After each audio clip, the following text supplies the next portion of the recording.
That God works in mysterious ways, and there's never been stronger evidence of that than what happened today. A movie theater ceiling collapsed during a showing of Captain America Brave New World. This could have been a tragic event with deaths, injuries, and boo boos, but because showings for Captain America Brave New World are emptier than my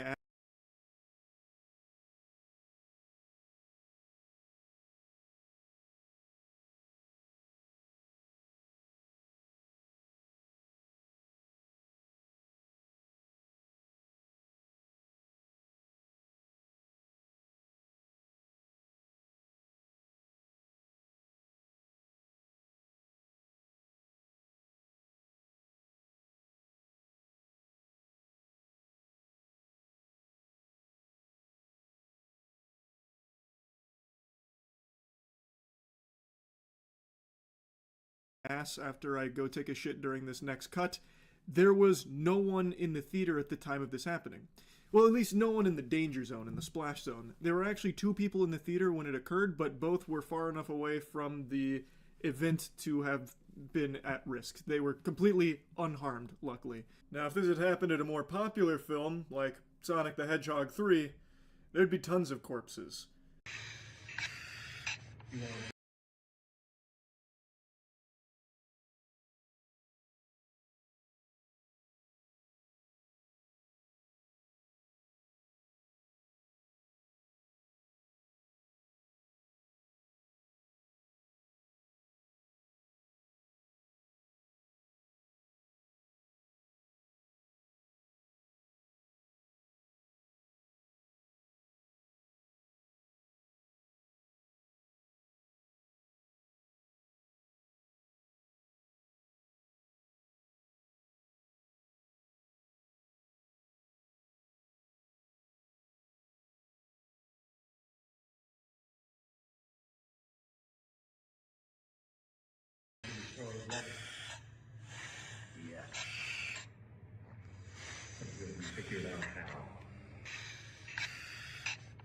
Just look at that debris there. It looks like an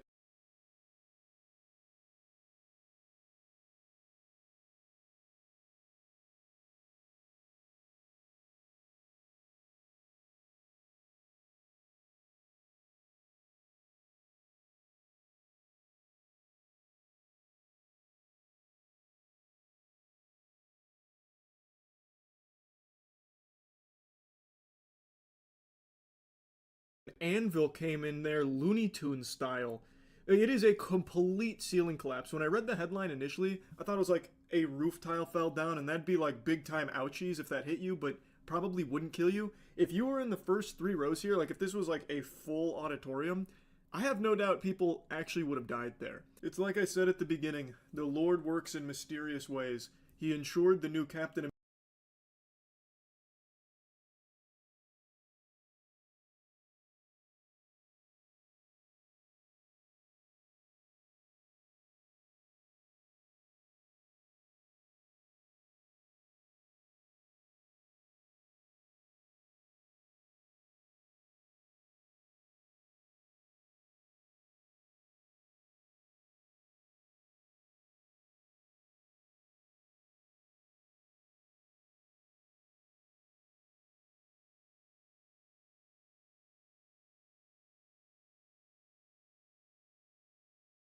America movie was mediocre enough so that when something like this happened, there wasn't a soul in the vicinity at risk, save for the two spectators who probably got a huge jump scare from that. There's an investigation going on to try and find out what caused this, because, again, it wasn't like, one little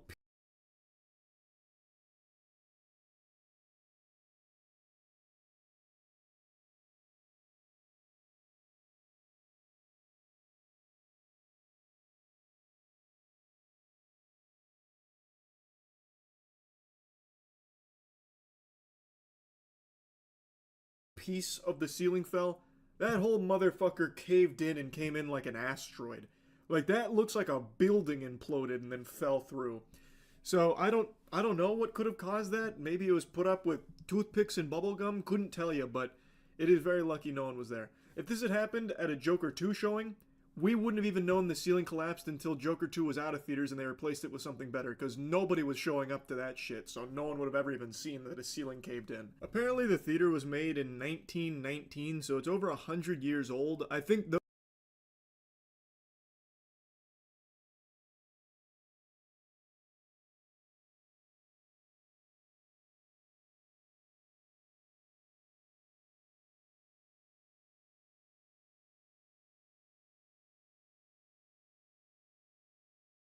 those bones are starting to wear out. So I may not be part of the official investigation squad, but if I had to give it the old sniff test, the old smell test, I'd say probably has to do with maybe not being kept up to code for a little while, and maybe there was just some shit rotten in there and finally just gave way. It said Geronimo, and it just went down. That's my guess. Again, I'm no architect. I don't build theaters.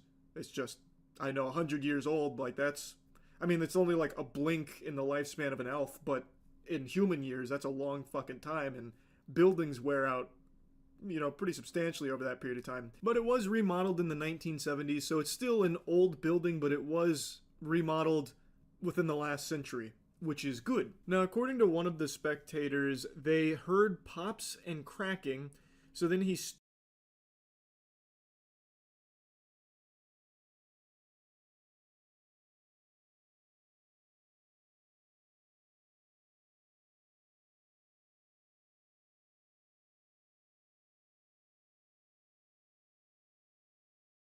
up to take a peek, and that's when he walked towards the screen, looked up, and then told the other patron, run. So then he jogged away and instructed the other patron that they need to, get the fuck out of there.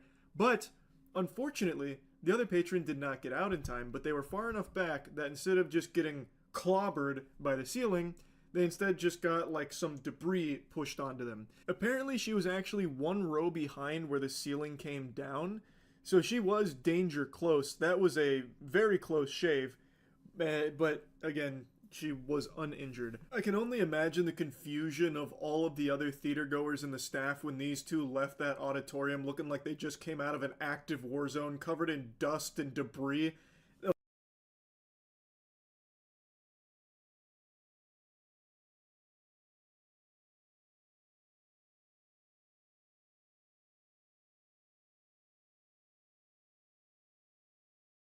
Like, they probably thought they must have just jumped out of the Jumanji board game or some shit. That must have been so jarring. Like, if I had walked by and saw that, I don't know if I would have been able to connect the dots. I would have thought a fucking bomb went off there and I probably would have just left. And in fact, even if I did connect the dots, if my neurons were firing and I pieced the puzzle together that the ceiling collapsed, probably still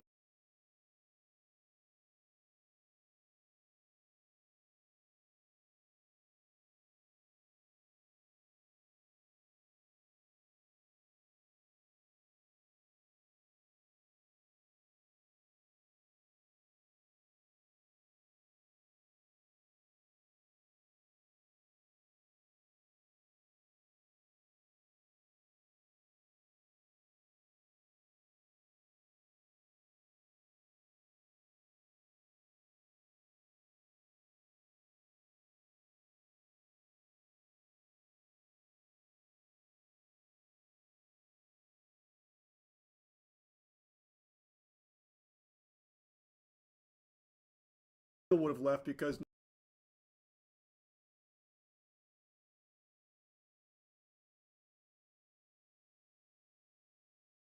now I wouldn't trust.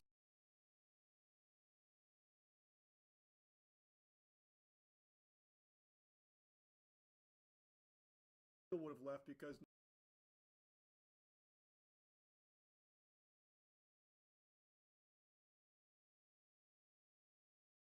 now I wouldn't trust.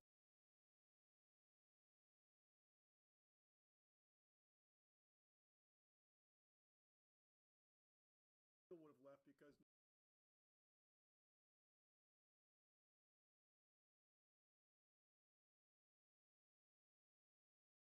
now I wouldn't trust.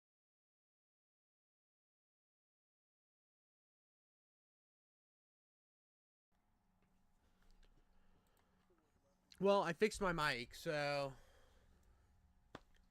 much A1 quality just ruined. Just ruined. I'm not even react to this video anymore. I don't care. I don't care. I was gonna have fun. Yeah, I know. This is mad gay. This is mad gay. Anyways, guys, my mic,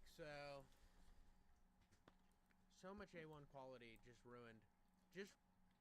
I might cover that a little later. I might jump back in, get a new perspective, go in on it, have some fun with that. But as of right now, I'm not gonna cover the Moist Critical thing until a little later. That sucks, dude. I didn't expect it to crash out so hard, dude. So hard it crashed out, dude. It crashed out harder than your mom after doing way too many pills. Anyways, we're gonna get on to this next one. My buddy put me on to this, right? He told me about this guy named Jacob fucking Jones. His name literally gets my video no traction when I say his name. We're gonna call him Jacob Jones. He is a massive insane person.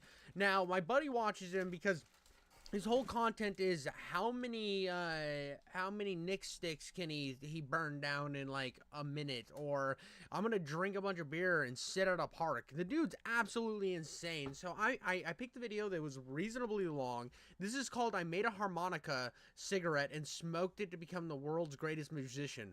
What does that even mean? What are we even talking about now? This is actual insanity. Please adhere to YouTube selected guidelines before viewing the content of this video. I do not encourage or condone any products, actions, or behaviors shown in this video. All videos are produced in a safe, professional, and controlled environment. Please do not attempt to replicate any actions performed during video. All actions are performed by professionals.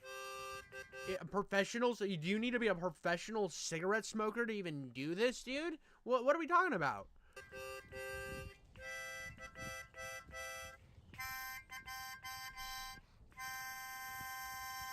By the way, I think everybody and their mom as a child had a harmonica and just blew in it and made awful noises, and then did the suck-in noise where it's like,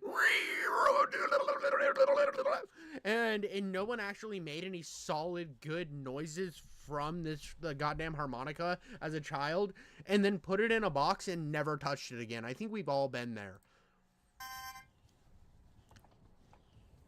Alrighty, so today I made the world's first... From a guy who smokes as many cigarettes as him, I thought he would have one of those, like, since today what we got on this video is I'm going to be smoking lots of cigarettes. You know what I mean? I thought he was going to have a deeper voice, but bro's got a high-pitched nasally voice like me. First harmonica cigarette, and now I'm going to be smoking it to become the world's greatest musician, which overall I am very excited to do because music these days has been kind of on the downturn.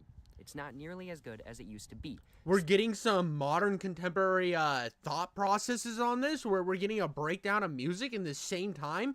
Dude's gonna smoke cigarettes and then put out a record hotter than Taylor Swift's entire catalog. Though as such, I feel the need to take a personal control of the situation and to start creating the world's greatest music. But I can't create the world's greatest music if I'm not the world's greatest musician. So as such, I certainly do think that smoking this cigarette right here, the world's first harmonica cigarette, will make me into, well, the world's greatest musician. But some of y'all might be wondering, how did I create this cigarette right here? Well, I will admit... By the way, I don't condone any of this. Do not do this. This just sounds, one, like a waste of money.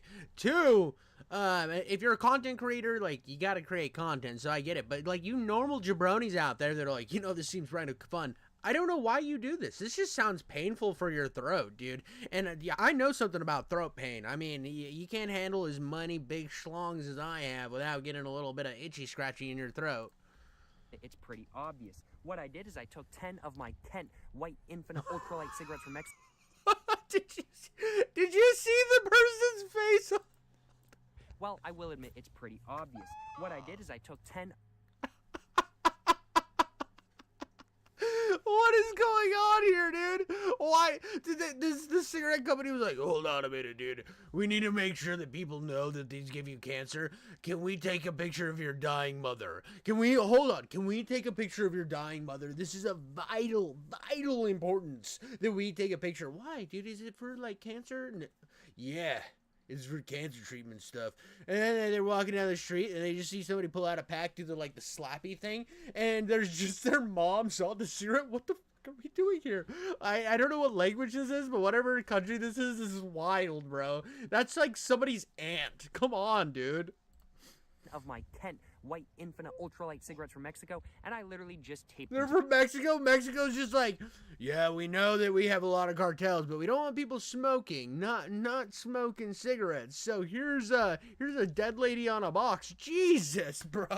together. Now, some of y'all may be also wondering, why did I use 10 cigarettes for this experience? Well, the reason is very simple. There are 10 different notes on a harmonica, and I want to keep this cigarette right here as realistic to the real thing as possible. So as such, well, I just had to use 10 cigarettes, you know what I'm saying? But overall, I certainly do expect this experience to make me the world's greatest musician, and I certainly do also expect it to, well, get me pretty buzzed, as even though these are ultralight cigarettes, there are indeed 10 of them. So I do expect it to get me pretty buzzed, as said. But I do think without further ado, it is now time for me to go ahead and, well, get the world's first harmonica cigarette all lit up and go ahead and let you guys know what being the world's greatest musician is actually Dude, like. the craziest thing about this is his chain smoking to a new level. He literally has them in a chain. It's a chain. Most people just think chain is a link by link, but no. He put them in a row. He had a gangbang of chains. He was running a train with that chain. Jesus, dude.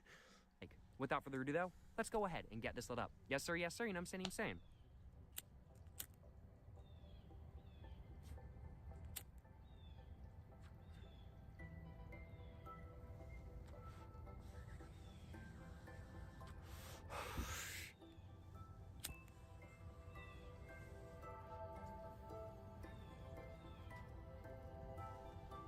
Bro, you missed that one. You gotta go back, bro. You gotta go back. You're not doing your job right. You missed this one right here. You need to go back. You obviously are not gonna be the best musician if you don't get all of them. You need to get all of them. This is some fucking, this is some average musician behavior. I need to see peak musician behavior.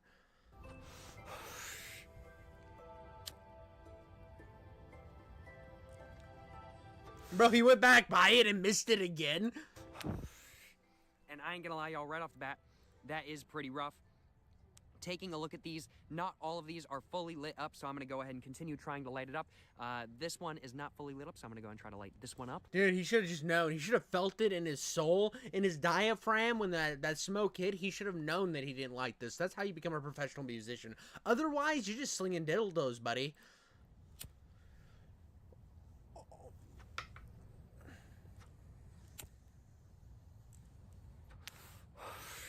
But man, oh man, I can already feel the musician flowing into my bloodstream. I can already feel it flowing into my bloodstream. Certainly no complaints on my behalf, that is for sure. And man, oh man, right off the bat, this is so smoky. It makes sense. I am quite literally burning 10 cigarettes at the same time. Is this making me into the world's greatest musician right off the bat? It is 100%, because my throat is going to be wrecked after this, that is for sure. So I'm going to have that raspy... Bro, his throat's going to be more wrecked than that chick who plowed 1,000 dudes in a day, dude. He's going to be toast, dude. He's going to be toast. He's going to be, like, coughing up. Like, black lung is going to be a real thing. Dude's trying to become the next coal miner. He needs to find his coal miner's daughter. Some Loretta Lynn action. Musician voice, you know what I'm saying? I will definitely be the world's greatest musician after this experience, that is for sure, you know what I'm saying? You know what I'm saying? I'm saying, Jesus, dude, he just doesn't stop. Oh, man, there is so much smoke. The smoke went into my eye. Oh, my goodness. I am crying right now, y'all. I cannot believe this. I cannot believe this. Wow. Wow. Okay. Yeah, this is a lot more smoky than I was expecting it was going to be. Wow, that smoke went right into my eye, caused my eye to water up. Man, oh, man, I am crying right now. Oh, my goodness, I was not expecting that. That is for sure. Dude, this guy's insane. This is absolutely mind-boggling. And yeah, oh my goodness. Wow, that smoke just keeps going into my eyes. I can't really see anything right now. Wow, okay, I'm just gonna have to hold this away from my face for just a minute and just go ahead and wipe my eyes. Yeah, no, duh. This is not condoned. This isn't something any logical human being should do. This guy's an absolute Giga Chad insane person. His eyes are probably gonna be bleeding by the end of this video. What the fuck, dude? Because, man, the smoke just keeps getting in my eyes, y'all. The smoke just keeps getting in my eyes. And wow, this cigarette right here is just so rough as well. I was not expecting it to be this rough. I mean, like, the Kent White Infinite Ultralight cigarettes from Mexico, they're certainly not the smoothest cigarettes in the world, that is for sure. But when you've got 10 of them and you're just inhaling, like, 5 of them at once, it's so... This is the man the tariffs are going to hurt the most, dude. Because, you know, if he's able to do this with cigarettes, that 25% Trump tariff is going to make him bankrupt. He's not going to be able to afford his content anymore. It's so rough. Oh my goodness, I really was not expecting it to be this rough, that is for sure. Yeah, I mean, you obviously expected this. I know he's doing this for content and we're getting the fucking he's and haws out of it. But, like, anybody who's logically smoked a cigarette before knows that by putting multiple together, there's going to be more smoke. And your eyes are going to want to fucking evacuate your body, dude. They're going to want to dry out and pop out of your skull. He's going to wake up the next morning and it's going to feel like he got flash burned.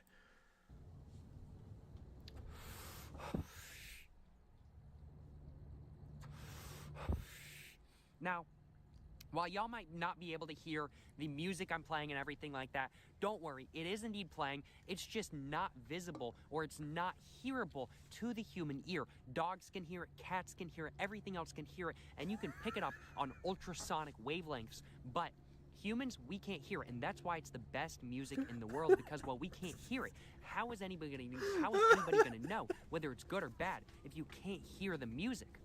That's what I'm saying, at least. You know what I'm saying? That's what I'm saying, at least. Man, oh man, though. Wow. This is very smoky. This is very smoky. Oh my goodness. And right off the bat, I haven't even really smoked much of it. I'm already feeling a little bit buzzed, that is for sure. You know what I'm saying? I'm already feeling a little bit buzzed. That's for sure. You know what I'm saying. You know what I'm saying. Know what I'm saying. Jesus Christ, dude. What the fuck? Bro wakes up and he's like, I'm gonna go to the most leafy place I can find where everything around me is incredibly flammable. I'm gonna tape a bunch of cigarettes together and I'm gonna fucking smoke them. I'm gonna smoke them while I got them. I'm gonna burn the eyes out of my head. Dude's a fucking... What am I watching? Dude, what the fuck am I watching? I am going to go ahead and get myself a sip of water as well. This is a completely fresh water bottle. So it's going to be a little bit hard to open up, but there we go. I'm going to get myself a little bit of a sip of water real quick. This guy's a god. Man, oh man, this is so rough. I ain't gonna lie, y'all. It really is just so rough. I'm gonna go ahead and start ashing it real quick, as well as just start tapping, tapping, tapping. And I'm just gonna scrape it on the ground just a little bit, just very lightly, to get it to ash and everything like that kind of thing. There we go. It's all very neatly and nicely ashed. Certainly no complaints on my behalf, that is for sure.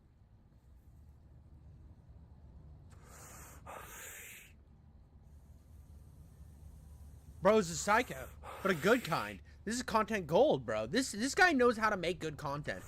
I'm slopping it up over here. Man, oh man. Wow. That is so rough. That is so rough. And as predicted, I am definitely feeling pretty buzzed. Certainly no complaints on my behalf, that is for sure. But am I becoming the world's greatest musician by smoking this cigarette right here, the world's first harmonica cigarette? I think I most certainly am. I mean, like, this is super rough kind of thing, so I'm getting that sort of like rock star, super rough voice and everything like that. So your voice hasn't changed, but this is wild. I can't say enough how I'm pretty sure sucking on like fucking vibrators.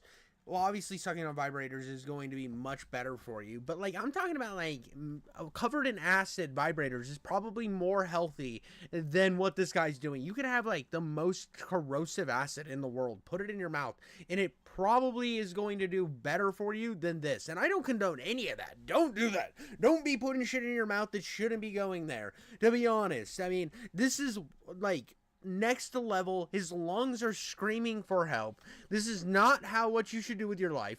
But I mean, the dude is making content. People tell me all the time when I upload his videos, well, at least you're making original content. I mean, this is fucking original. I hear people complain when they're like, oh, you're talking about podcasts or something. I'm like, yeah. Or is there content that much different than what I'm doing? This is fucking content, buddy. This guy knows what the fuck he's doing. He wakes up and he basically takes his dig out, slaps it on the algorithm and says, listen here, YouTube, you little pussy. I'm gonna smoke a gajillion cigarettes and people are gonna click the fuck out of this video. Definitely do think it's gonna help with my musician career, that is for sure. Certainly no complaints on my behalf, that is for sure. Certainly no complaints on my behalf. But overall, wow, this is just so rough. And honestly, this is a terrible experience. I would not recommend any of y'all ever try this. Not a good experience, that is for sure, but something I'm still glad that I'm trying, that is for sure as well. You know what I'm saying? Every time he says, you know what I'm saying, it just like something in me just wants to die laughing. This is glorious. Man, oh man, man, oh man. I'm gonna try to grab myself a little bit of a screenshot real quick. He just doesn't stop. He just doesn't, like, this. He makes the video. He goes back through, And wow, clips the that thumbnail. smoke This is great. just went right back into my eyes. That smoke just went right back into my eyes. Oh man, wow. I'm crying right now, y'all. This is just such a beautiful experience that I just have to cry. It's just it's just such a beautiful experience, y'all. I cannot believe how good this experience is. It's such a good experience. I have to cry. Wow, the smoke definitely isn't getting in my eyes, y'all. The smoke definitely. This is beautiful. Now, there's a lot of things I react to. There's a lot of stuff that I jump on here and I get YouTube slopped up and I make my little jokes here. This man's just too cool to make jokes about. He is too epic. This is epic gamer moment. He is the greatest man alive. He's probably, like, the music he's making is probably, like, up there with Sinatra, Beethoven, Elvis. He is the next great thing, and the music industry is just so corporate and garbage that they don't understand that all they had to do was hit a little button on YouTube, go to Jacob fucking Jones, and they would have a #1 record seller of all time. You know what I'm saying? Isn't getting my eyes. Oh my goodness, wow. I'm gonna go ahead and just ash this once again. Just go and just scrape it on the ground just a little bit. Get a little bit more of that ash off, you know what I'm saying? Can't be having ashen all over my pants. But let's go ahead and try to take some more hits. Do not, he's right. Do not fucking replicate this ever. This is only for professionals, and this guy is obviously a man. goat. Wow. Wow. That is actually, I think, maybe slightly messing up my sinuses. I ain't gonna lie, y'all. Wow. Yeah, would I recommend that y'all do this at home to become the world's second greatest musician? No, I would not. I would not. The smoke just keeps getting in your eyes. It's super rough. It is overall a terrible experience. I'm glad I'm doing it because it's a funny video title, and this is just a funny idea in my personal opinion as a whole. It's fucking hilarious. This is glorious content. You are a king of content, buddy. But I would not do this again. No way. I would not do this on video or off video again. There's no way in hell I'm ever doing this again. Bro, could you imagine him doing this off video, though? You just, like, go outside. You know when you go outside and you see that one person smoking outside? And there's just one motherfucker out there with a harmonica of cigarettes. Just... and he just fucking giggity schmoodling the shit out of all those cigarettes. Just, like, I would look at him and be like, fuck, dude. Fuck, man. What are you doing, dog? Like, that is some fucking next level shit. This is probably what happened to RFK Jr., why he sounds like that. Oh no, you're making fun of his fucking voice. It's not my fault he sounds like this. I mean, this is what he's gonna sound like in 5 years. You're gonna be listening to a recording of Jacob fucking Jones, and it's gonna be like, you know what I'm saying? You know what I'm saying? I would try this again. But overall, I am still glad that I am indeed having this experience that is for sure. You know what I'm saying? Let's just go ahead and ash this once again. There we go. You know what I'm saying? There we go. The harmonica cigarette is still going. You know what I'm saying? The harmonica cigarette is still going.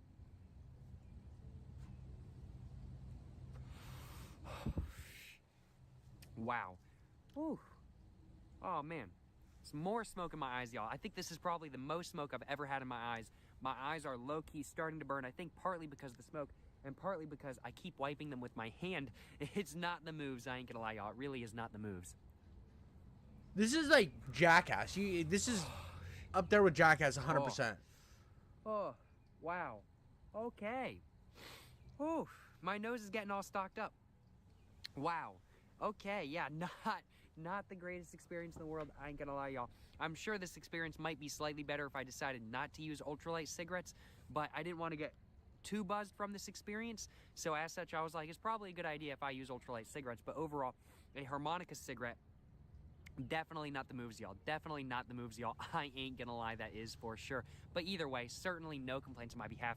I am most certainly becoming the world's greatest musician, and as such, this experience is absolutely fantastic. Certainly no complaints on my behalf, you know what I'm saying? I'm gonna go and ash this once again. Wow, there's just so much ash on the ground. It really is insane, but I do suppose it makes sense as I am quite literally smoking 10 cigarettes at once right now, you know what I'm saying? Although I will admit, I haven't really actually smoked any of these cigarettes much at all. Yeah, dude, I think like the wind and the fucking him dying between fucking tugs, those cigarettes are so, like, you could see the heat on the cigarettes just burning them together. It's I don't understand the genius behind this man. I think he's a glorious god amongst men. We're all fucking plebes, bro. We're garbage plebes for him to jizz on as he's walking by. This guy's a fucking genius when it comes to content. Mr. Beast, shove your own dick up your little pussy and take a bow to Jacob fucking Jones. This guy's a god of content. You are out there like, look how many, look, I got Mr. Beast games. Fucking shove it up your rectum, pussy. This guy's smoking a harmonica cigarette.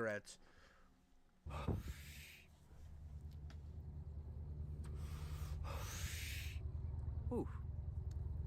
Wow. Okay. Ooh. Okay. I successfully dodged a bullet there. I didn't get too much smoke in my eyes. I got a little bit of smoke in my eyes. Got a lot of smoke in my nose, but I dodged the big bullet. I didn't get a lot of smoke in my eyes, but I still got a little bit of smoke in my eyes. Oh my goodness, y'all. Wow. Whew. Whew. Yeah, I would not do this again. I ain't gonna lie. I would not do this again.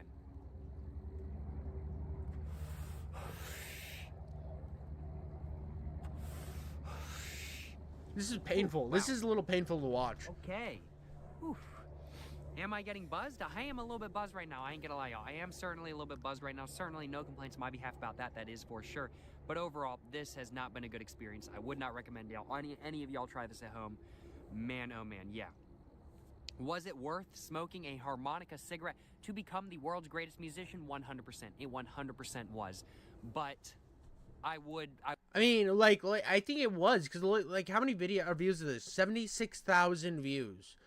The dude's fucking, that's not one of his biggest videos, but 76,000 views for cigarettes. Doctor, how many cigarettes do you smoke a day? Jacob, 2 harmonicas. It's good to see this guy never runs out of ideas. Whenever I run out of cigs and need something to hold me off until I buy a new pack, I just let Jacob smoke one for me. Ludwig van Beethoven, Brian Wilson, Jacob fucking Jones. Evil Jacob be like, I'm gonna be particularly honest with y'all. I thought this was one of the world's craziest smokers, and then I thought I was one of the world's craziest smokers, and then I discovered Jacob, and now I feel better about myself. After one hit on the harmonica, man, oh man, I could already feel the music flowing into my bloodstream. Oh my god. Rants about how it kind of sucks for a minute. No complaints. I fucking love this dude. This guy's amazing. This guy's amazing. The greatest content on earth we have right here. This is, believe it, dude. It's fucking low-key fire. This is like what we need to be achieving on YouTube. Not like everybody needs to smoke, but we need to match this man's level of just no fucks given, and I love him. I would definitely not do this again. I would definitely not do this again. I ain't gonna lie, y'all.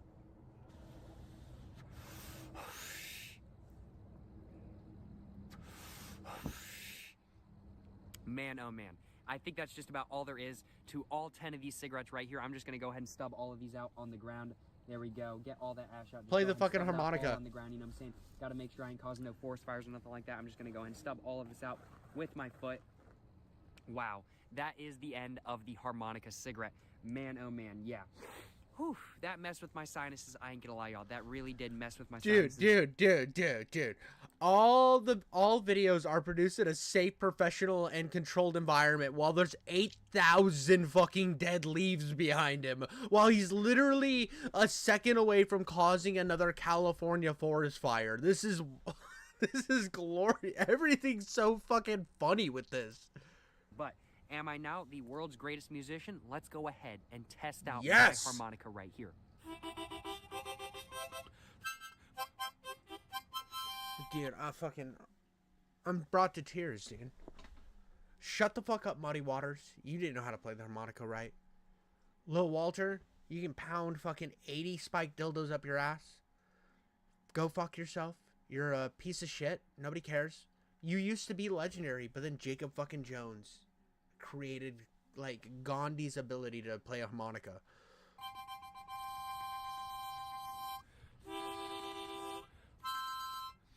I do not think I'm the world's greatest musician. I ain't gonna lie, y'all. Stop lying to yourself, man. You're God. Like, Jesus tried to pretend to be God. You are him.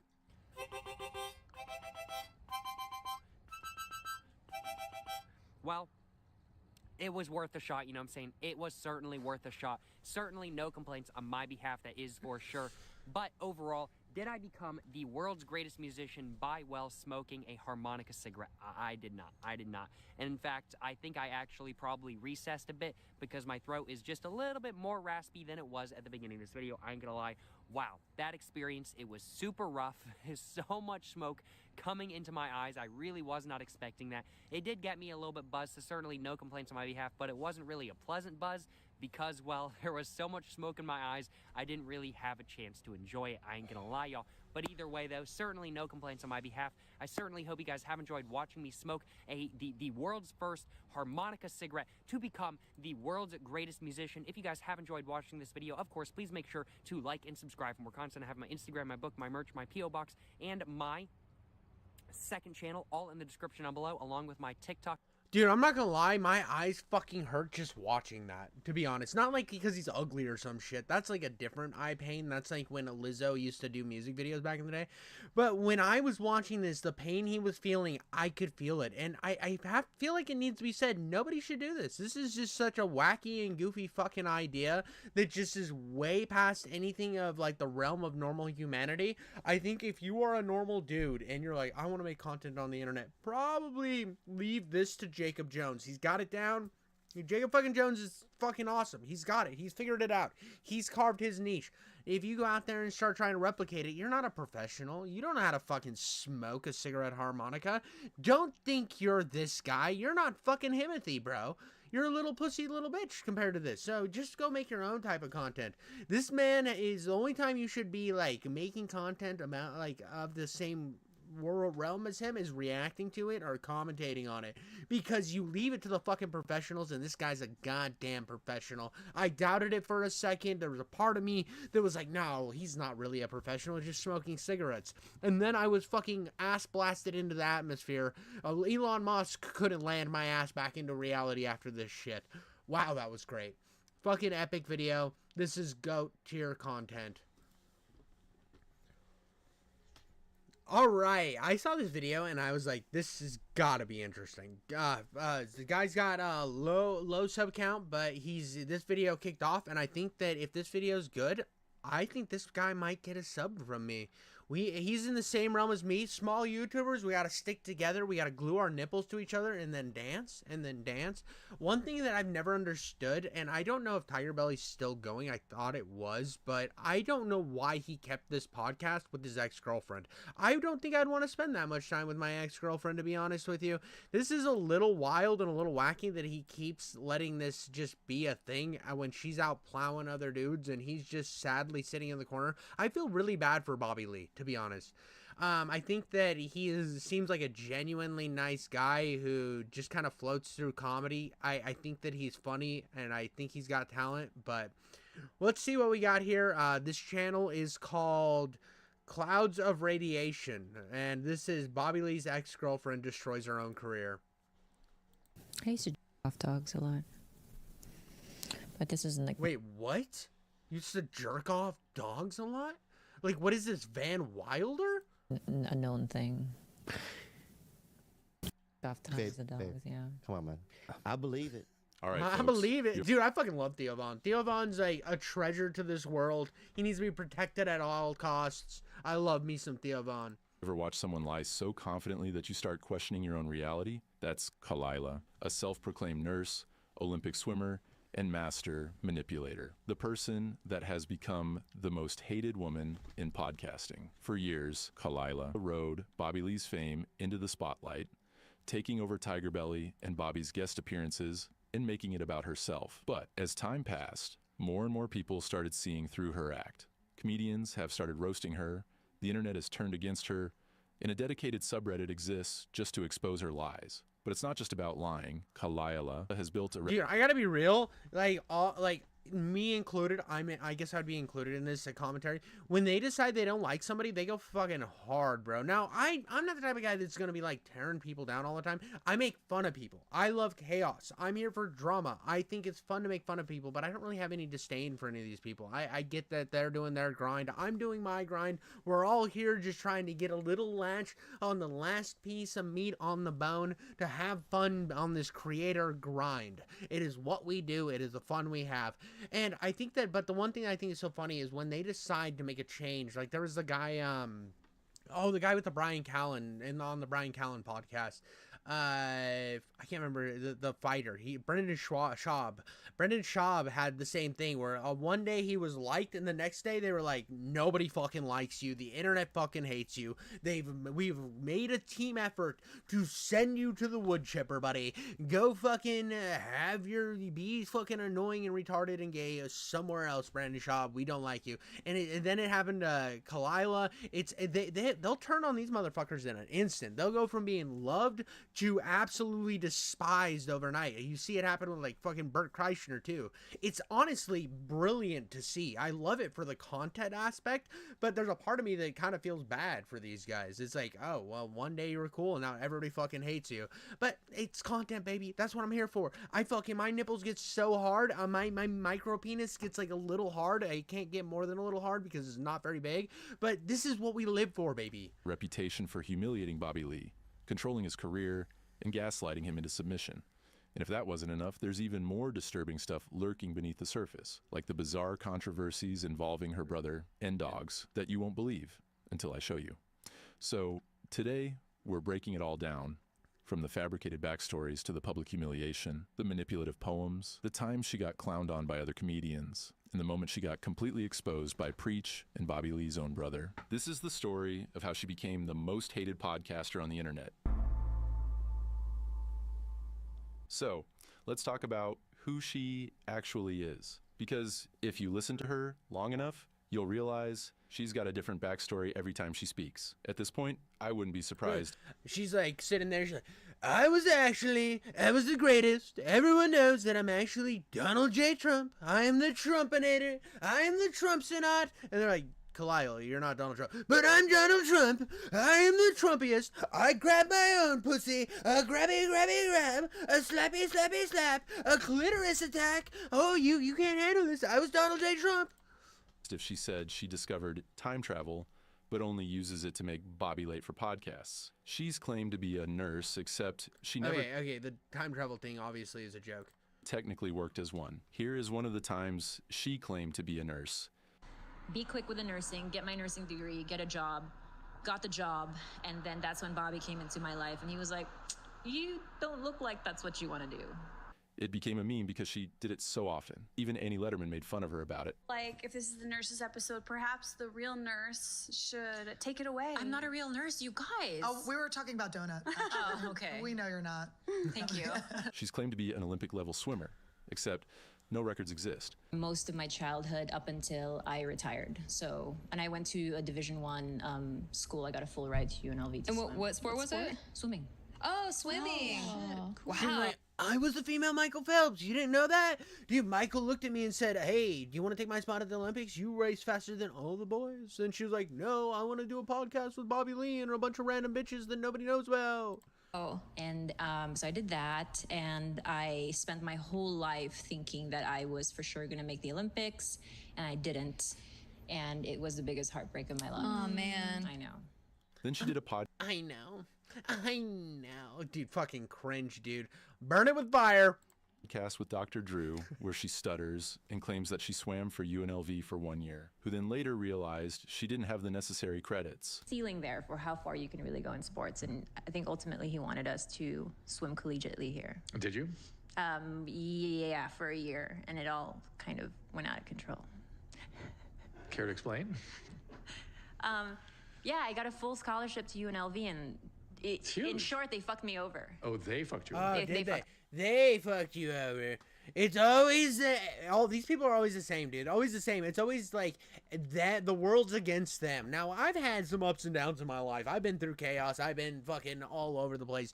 But I know that most of the mishaps that have happened upon me are due to my own actions. Anytime that there's been a situation where I'm like, I can blame somebody else, I realize that they might have been an aspect of it, but the real person that was in the middle of it all, that had fucking control of that fucking steering wheel and was going all over the world, was this motherfucker. It was me right here. I had, like, you have to take accountability for everything in your life. Like, even if somebody, like, does screw you over, you have to think about the things that led up to that and take accountability for those. If you just constantly are the victim, I'm so sorry, and nothing that happens to me is my fault, you are a fucking douchebag. You're a little fucking shove it up in the pussy, clean it out, and that's all you're good for. Me over. They fucked me over because they didn't go through, like, you had like NC2A, like clearinghouse, like certain subjects that you have to hit, and they didn't look into that before I actually signed for a full ride. Or at least they didn't teach you what you needed to do. Right, and I was just kind of a dumb 17-year-old. Ooh, I just so you were really young, too. banked on swimming being my ticket to just about anywhere. It was actually her sister who was the great swimmer. She just stole her sister's story. She's even hinted at being a self-made woman, except her entire career is tied to Bobby Lee. Yeah, dude, Bobby's the fucking goat, bro. Bobby's the goat over here. He made a short movie that's on here on YouTube. I can't remember what it's called, but it's fucking goated. If anybody knows the name of it, it's like something ramen, and it's an amazing film. I loved that film. It's like 20 minutes or something. It's brilliant. It's a brilliant film.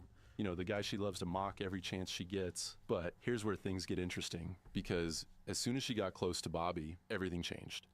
She went from being a nobody to positioning herself as some kind of podcasting mastermind, and somehow people bought it, at least for a while.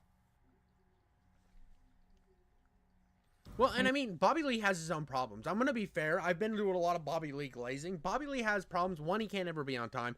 Two, he's kind of a lazy fuck. Three, I mean, he gets kind of hurt in his feelings a lot from other comedians, and he can be a little bitch. Like, a lot of it boils down to him being a fat, lazy bitch, which is fine. I mean, that's just kind of Bobby Lee's thing. That's what makes Bad Friends work, is because they make fun of him for being a fat, lazy bitch. I mean, that's where his life, like, accumulates, and he's made it work for this long. So, like, I can't hate Bobby Lee for just being fucking Bobby Lee. At the same time, I mean, I can fucking hate on anybody for anything. Look how stupid he looks. Look at his fucking stupid frumpy belly. Look, fucking stupid koala man. Are you still waiting for your friends? I told you 7:30. Maybe they're gonna ditch you. I know. I can read you the message. They're gonna ditch you. I'll read you the message. You have no real friends. I do. These are my lifelong friends. They're all 17-year-olds. It doesn't matter. I'm 17 at heart. Now, roasting in relationships is normal, but what Khalyla does, that's not roasting. That's a 24/7 psychological takedown.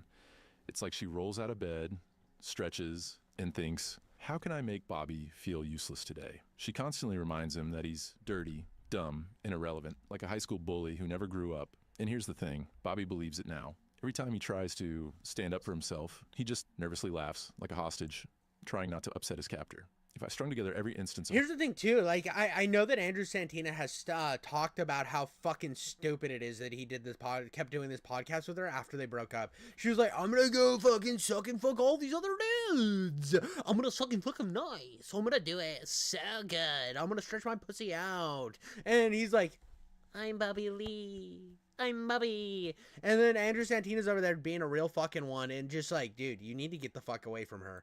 Her belittling him. This video would be longer than the entire Lord of the Rings trilogy. No exaggeration. There are YouTube compilations of it, with just part 1 being over 25 minutes long. And if you thought the humiliation was bad, it actually gets worse, because she took it a step further and started writing poems about Bobby. And not just any poems. These were like villain monologues in rhyming form, where she admits to using Bobby for his money. I ran you ragged to the gravel, fed you time for gold. Held you closely so falsely, watched your ache unfold. You steered the reins as you were aptly told, not knowing you were headed for a stab, capture, and hold. I'm sorry, so sorry, for your heart I cajoled, and for thieving back all the things I sold. I'm an artist, a con, self-punished but paroled, a savvy saboteur, spoiling good to mold. For this I ask pardon, your good faith I have trolled. I know nothing of love but a dead winter's cold. What the actual fuck? This is some like fucking anime fucking demon level berserk fucking action right here. She's like fucking Griffith, dude. She's podcasting Griffith over here, dude. What the fuck kind of demon bitch is she? Wow, what poetry. The standout lines here are obviously fed you time for gold, held you closely so falsely, and I'm an artist. Dude, those aren't just the best line. The whole thing is just fucking knife twisting into Bobby. Just like, watch me fucking gut this stupid Asian pig. Like, what the that's like her mindset. I'm obviously not a fucking monster like that, and I feel bad for Bobby. This is where, like, I remember some people were like giving Bobby a lot of shit for a while, and then I remember the whole Kalila thing starting, and I'm like, dude, he's been dealing with this for so fucking long. Like, me and my wife make fun of each other and stuff. That's like what you do. We like find, oh, this kind of annoys them, so let's like mess with them, and it's like cute stuff. We know that if we've gone too far, we'll stop. But Kalila just seemed to just beat this poor fucker into the ground. Con, all of which amount to what I can only interpret as a blatant admission of gold digging. I used to jerk off dogs a lot, but this isn't like a known thing. Jerked off tons of dogs, yeah. Come on, man. I believe it. I know I believe it, but I don't want to hear it. Well, Also, I'm not a fucking puppy pal because I only jerked off full-grown dogs who still had their balls. Bro, like, why?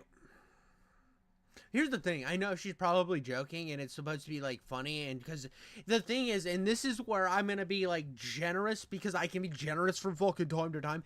She probably saw Theo Vaughn there, was like, Theo Vaughn's always saying, like, fucking out-of-pocket things. I'm gonna pull a Theo Vaughnism on Theo Vaughn. It was probably a whole bit, but she's not funny. She doesn't know how to fucking actually tell a joke, so she has nothing. It's just fucking saying weird shit. She's just like, yeah, dude, sometimes I like to see the red rocket. When I don't see the red rocket, I make sure to tickle their nuzzle and then get the red rocket. And then when the red rocket pop, red rocket go pow, pow, pow. And I don't do it on puppies, though, because I ain't no pedophile. I know pedophile. I like to get the red rocket's little weenie, and I like full-grown dogs. Full-grown dogs, they are nice full-grown dogs. It's like... But she doesn't do it fun. Like, I feel like that was fun. That was really fun, actually. I just kept going because I was having a grand fucking time with that joke. But it just feels like she actually does that the way she tells it. Now, I get that some people have really dry humors, and a lot of times I'll put out a video where I'm making fun of somebody and nobody will get that I just don't actually, like... I care about this in terms of having fun and creating entertainment, but I'm just here to clown on people, and people will get that and will get really mad at me and not get the joke. I get that it's not, like, humor's kind of subjective thing, but damn, is she fucking suck at telling jokes. Because in the Philippines, it wasn't customary to, like... Cultural, you know? It wasn't customary. It's still a big problem there. So stray dog population is crazy because most people don't neuter or spay their dogs. And so we had a lot of dogs, and one dog in particular named Rolly. Well, Rolly and another German Shepherd. You want to know his name? Your boyfriend's face is confused. His name was Wow. And call him Wowie. Okay. Anyways, I jerked Wowie off because he had his balls. He was intact, and I felt bad for him. What the fuck? Guys, I want to apologize for making you listen to that. Did you see Theo's face during all that? I think that was all of us, if that wasn't bad enough. Not only did she do that to her dogs... He just looks so uninterested. And usually, like, Theo Vaughn's usually, like, good about spinning off of this type of shit. But I don't think he liked her. I don't think anybody that was on the show was here for Kalila. I think they were all here just for Bobby, and they were putting up with Kalila pretending to be a comedian. Pretending she was actually fucking funny. She had an odd relationship with her brother. You gotta see this. Okay, so... What's wrong with you? I dated a boy... This is one of my potential brothers, maybe. But he... Wait, welcome to the show. It's officially started. But There's this was... motherfucker here. This was the boy I told you. The reason, like, I couldn't have gone to an abortion clinic faster because he basically, like... I fucked my brother. My brother, he stuck it in little wee in me, and he plowed up there. And then I was like, I don't want my baby to be a fucking cyclops. Get the coat hanger. It's coat hanger time. Twist, twist, scrape, scrape. No more baby can't escape. Jesus, bro. Went to his home, and I saw that he had his dog chained up, like... And it was his grandma's dog all day he was long. Your brother? It wasn't. It couldn't. I was like, there's no... That's also... Well, Guys. before he goes into this, she's obviously just making up bullshit. And this is the thing. Most comedians make up a lot of the shit they're talking about. They're just trying to get a reaction. But her problem is she makes it up and it's not even believable in the slightest. So it doesn't ever land because she's fucking creating the story along the lines. She comes up with a funny premise like, oh, I fucked my own brother. This'll fucking get clicks. And then she's like, well, how do I make it believable? Well, I'll figure it out in the moment. Because she thinks she's like good at improv when obviously she's just a dumb bitch. I don't even have words for this. She is absolutely vile. It's like she wakes up every morning and asks herself, how can I make people despise me even more today? Honestly, I don't think I've ever seen someone this shameless. Nursing school was a made up pipe dream. A made up lie dream. In your position of power, especially, like, it was so just rampant. I love that fucking face. Like, bitch, what the fuck are you talking about? That's how dudes like. Let me get you something. I'm gonna make. Yeah, you want to do stand up? Try open mics. I'll take you on the road. Wait. His position of power. That's okay. It's a whole conversation him and I have. But what position of power? Hey, man. No, wait. Back up. So in certain circles, I do have power. That's it. That's it. The reason that I use the term. This fucking guy's awesome. And fucking poor Bobby Lee is like, I'm a big man. Have you seen me play fucking Terraria? I'm good at Terraria. Go fuck yourself, dude. Come on, man. The reason that I use the term of age of power, position of power is because he has talked about not being attracted to a woman who is equally as wealthy. Oh God. Wait, I never said that. But I never said that. But Bobby, that is most of us. Yeah. Thank you, Blacklit. This fucking that's every dude. That's fucking wild. I told you I was on your side. I know you did. I didn't know. Told me to shut the fuck up for 2 minutes and a half. I didn't know. I'm on your side, I didn't know. I'm on your side. Oh, you're on my side. I forgot. But most of us is that. I get it. And it's not so much that we're not turned on by it. Is that we don't care. It doesn't Check this matter. out. Yeah. In '92, LA riots, I would loot with you. Well, he's in Montreal, Yes, so. I know. I fucking love this guy. I love Bobby Lee just saying shit. He's always like, don't be racist to me. And then he says like some fucking wildly racist shit. It's like, if you like, people tend to think that Bobby Lee's serious and he's never fucking serious. So that's like, he plays into the bit so well, dude. I fucking love Bobby Lee. Bobby's saying in that context, you know what I mean? You know what I mean? I'm not against it. I'm with. We're gonna do it together. It's my uncle's store, bro. We're gonna All right. So I'm with you too, dog. Yeah. All right, thank you. I'm right here. I know. I'm here too, bro. Go ahead. I forgot the original point. Okay, the thing that happened is that you were talking about position of power, and I said, what do you mean by position of power? Right, and you flipped the script. The reason why I said, why do you mean by position of power? The only reason I said that is because I feel like women have a tendency to use and overabuse of that term of position of power. And that's the only reason why I wanted to specify. Doesn't mean you ain't got power. Doesn't mean you ain't great. You are who you are. Bobby Lee. You know what I mean? Like, but I just want to know, what do you mean by position of power? Yeah, I think that it's more something that he's defined for himself, not necessarily like, because even when I got with him, I never felt like he was in a position of power. See who's not on your side now? Look at me, Bobby. I'm nationwide. Bro, she's evil. Like, she sucks, dude. She massively sucks. She went to use some, like, fucking typical white bitch fucking slang, and then, like, oh, the positions of power, I'm a woman, so you feel bad for me. It's all victim mentality bullshit. And then fucking just belittles the shit out of Bobby. Just doesn't know where she was gonna go with it. Gets called out on her bullshit because she doesn't know how to fucking twist and turn on like a dime. So she gets called out. She's like, fuck, I actually have to say something of intelligence. And then it's saved by Bobby every fucking time, or she just belittles Bobby, and that's being saved by Bobby. That's me. That's me. I know. Yay. What? No power? Nothing? Not in the beginning, no. Okay. No. Interesting. Wow, do you want me to leave you? Preach has dealt with manipulative people before. The moment Kalila started spewing therapy buzzwords like position of power, he knew exactly what was happening. She was trying to flip the script, using loaded language to put herself in control. But the second Preach pushed back, she folded like a cheap lawn chair, completely contradicting herself, suddenly claiming Bobby didn't have any power at all. And just to put this into perspective, this was all happening while Bobby was struggling with a relapse. Instead of supporting him, she was busy playing mental gymnastics to make herself the victim.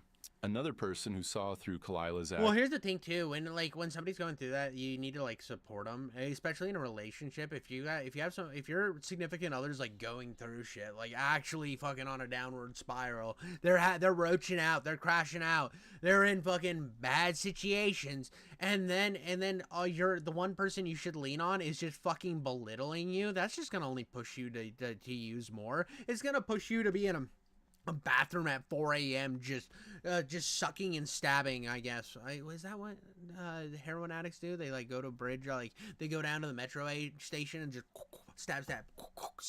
I don't know, dude. I'm not in on the city scene of drugs, I guess. Was Bobby Lee's own brother, Steve Lee.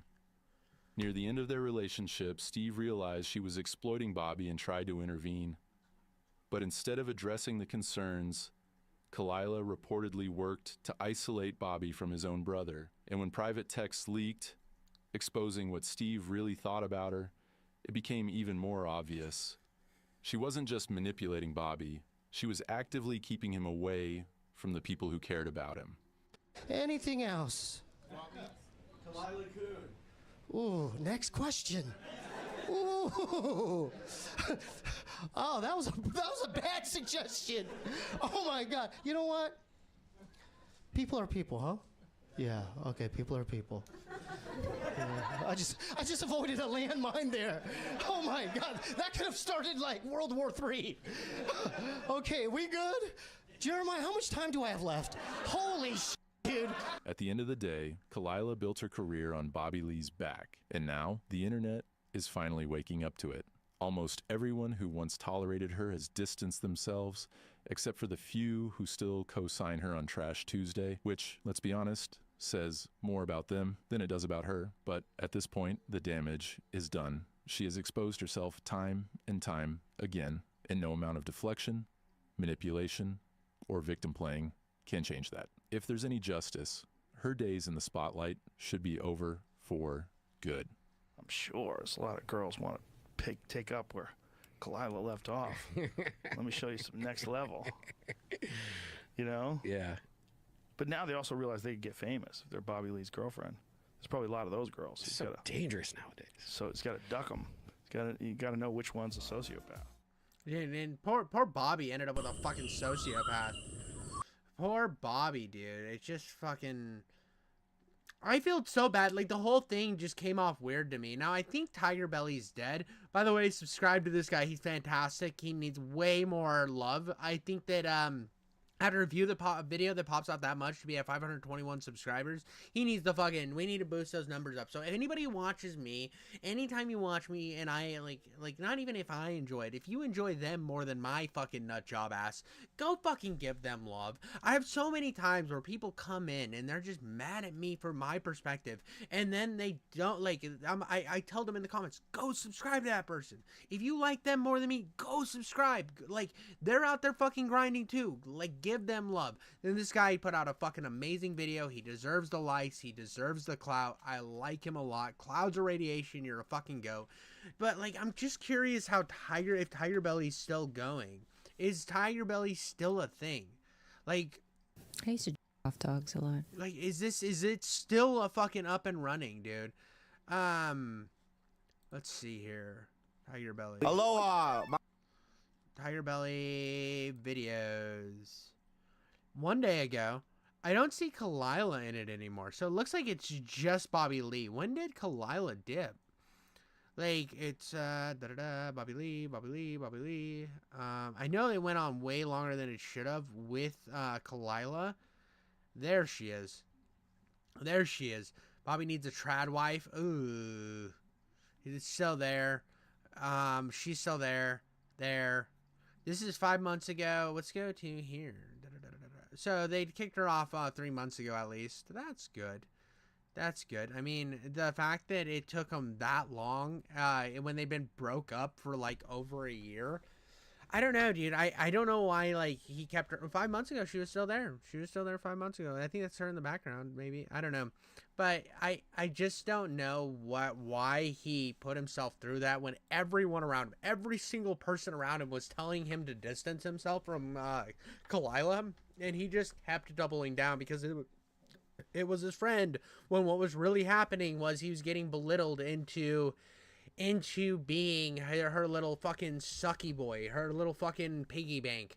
It just was kind of a sad situation. I hope that he's moved himself away, to be honest. Now, I don't know the ins and outs or anything. I just know what everybody else has said about the situation. Oh, dude. Riley Reid is the GOAT, dude. She is the GOAT. Out of all the stars of the corn, she is one of the best. She's up there with Sasha Grey. Now, if you think I'm a gooner for knowing that, I don't fucking care. But that's all I got for that one, guys. I hope you enjoyed. Clouds of Radiation is a fucking great channel. Everybody needs to give him love. I think that he has potential to be one of the big ones. Way bigger than me, I think.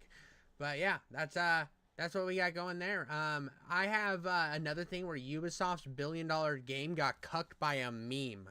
This is fantastic. Like, that name, just Ubisoft's billion-dollar game got cucked by a meme. That's hilarious. Now, I've never watched anything by Fleekazoid, so I don't know how decent he is or if he's wildly good or whatever. I just saw this on my suggested and had to watch it. So let's get right into the news. Keemstar reference, you're welcome. Gnome, let's go. Men only want one thing, and it's not money, it's not power, it's imposing my feminine dominance, brother. Yar, pimp! Sorry, didn't mean to hit you with the hard yar right out of the gates. I've just been very pepped up ever since they shut down all those Hooters. Now where am I supposed to find me future wife? I still haven't replaced my go-to airline. Anyways, after 84 long... Bro, it's wild that Hooters went bankrupt. I mean, it makes sense because we had so long where we talked about how anytime you like look at a woman in a sexual way, you're a fucking demon. When, let's be honest, all guys see cleavage and we're like, milky, milky, mommy. We all want it. We all want it. We all appreciate it. There's that one fucking anime about the spaceship driver guy who goes to Hooters all the time. If you know the name of it, leave it in the comments down below. I can't remember what it was, but it was amazing. I'm gonna miss Hooters. It was a glorious thing to be had, and the fact that it doesn't exist anymore makes the jokes from Big Daddy just that much sadder. Years, the Japanese have returned to Hawaii, this time bearing gifts. A gift that combines two of the greatest things there are, pirates and Yakuza. Yakuza games are like if cocaine did LSD, then smoked a bowl. Japan before and after the nukes right here. And Hawaiians are like high-level... Dude, I've never played a Yakuza game. I hear they're amazing.